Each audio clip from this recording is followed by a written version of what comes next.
안녕하세요. 오늘은 로얄드 달의 찰리와초콜릿공장의 비밀로 여러분과 이야기를 나눠보려고 합니다. 제가 지난 1년간 영어 낭독을 계속 진행을 했었는데요. 1년 뒤에 용기 내서 영어 원서에 도전을 해봤습니다. 이 영어 원서는요, 총 25개를 넘어서 30개의 챕터로 이루어져 있습니다. 제가 지난 2월에 매달 한 권씩 읽기로 약속을 해서 우리 3월 달에는 이 책을 진행을 하게 되었습니다. 그래서 제가 이번 주에는 챕터 1, 2, 3장까지 읽었고 오늘은 4장 The Secret Workers를 한번 낭독해 보도록 하겠습니다. 네, 시작하겠습니다. The next evening, Grandpa Joe went on with his story. You see, Charlie, he said. Not so very long ago, there used to be thousands of people working in Mr. Willy Wonka's factory. Then, one of them, all of a sudden, Mr. Wonka had to ask every single one of them to leave, to go home, never to come back. But why? Asked Charlie. Because of spies. Spies? Yes, all the other chocolate makers, you see, had begun to grow jealous of wonderful candies that Mr. Wonka was making, and they started sending in spies to steal his secret recipe. The spies took a job in the Wonka's factory, pretending that they were ordinary workers, and while they were there, each one of them found out exactly how a certain special thing was made. And did they go back to their own factories and tell? Asked Charlie. They must have, answered Grandpa Joe, because soon after that, Vicar Glover's factory started making an ice cream that would never melt, even in the hottest sun. Then Mr. Prodno's factory came out with a chewing gum that never lost its flavor however much you choose it. And then Mr. Slugworth's factory began making candy balloons that you could blow up to the huge size before you popped them with a pin and gobbled them up. And so on and so on. And Mr. Willy Wonka tore his beard and shouted, "This is terrible. I shall be ruined. There are spies everywhere. I shall have to close the factory." But it didn't do that, Charlie said. Oh, yes it did. He told all the workers that he was sorry, but they would have to go home. Then he shut the main gate and fastened them with a chain.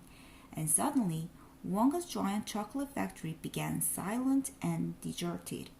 The chimney stopped smoking, the machine stopped whirring, and from then on, not a single chocolate or candy was made. Not a soul went in or out, and even Mr. Willy Wonka himself disappeared completely. Months and months went by. Grandpa Joe went on, but still the factory remained closed, and everybody said, "Poor Mr. Wonka, he was so nice, and he made such marvelous things, but he's finished now. It's all over." Then something astonishing happened. One day, early in the morning, thin columns of white smoke were seen to be coming out of tops of tall chimneys of the factory. People in the town stopped and stared. "What's going on?" they cried. "Someone's lit the furnaces. Mr. Wonka must be opening up again." They ran to the gate, expecting to see them wide open and Mr. Wonka standing there to welcome his workers back. But no, the great iron gates were still locked and chained as securely as ever, and Mr. Wonka was nowhere to be seen. "But the factory is working," the people shouted. "Listen, you can hear the machine. They were whirring again, and you can smell the smell of melting chocolate in the air." Grandpa Joe leaned forward and laid a long bony finger on Charlie's knee, and he said softly, "But most mysterious of all, Charlie, were the shadows in the window of the factory. The people standing on the street outside could see a small dark shadow moving about behind the frosted glass windows. Shadow of whom? And Charlie quickly. "That's exactly what everybody else wanted to know. The place full of workers, the people shouted. But nobody gone in. The gates are locked. It's crazy. Nobody ever comes out either. But there was no question at all, said Grandpa Joe, that the factory was running, and it's gone on the running ever since. For these last 10 years, what's more, the chocolate candies it's been turning out have become more fantastic and delicious all the time. And of course, now, when Mr. Wonka invents some new and wonderful candy, neither Mr.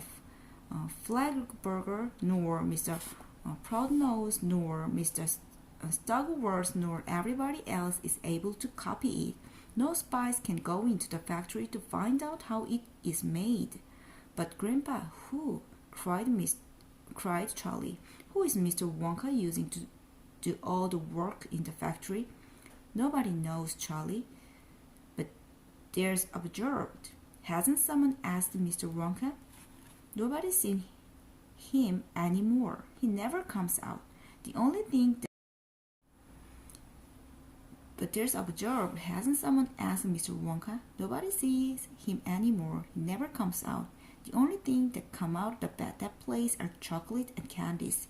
They come out through a special trap door in the wall, or packed and addressed, and they are picked up every day by post office truck.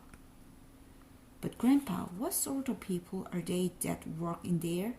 My dear boy, said Grandpa Joe, that is one of the great mysteries of the chocolate-making world. We know only one thing about them. They are very small.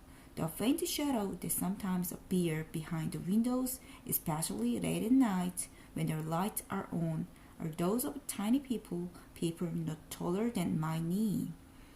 There aren't any such people, Charlie said. Just then, Mr. Burkett, Charlie's father, came into the room. He was home from the toothpaste factory, and he was waving an evening newspaper letter excitedly. Have you heard the news? He cried. He held up the paper so that they could see the huge headline. The headline said, Wonka Factory to be opened at last to lucky few.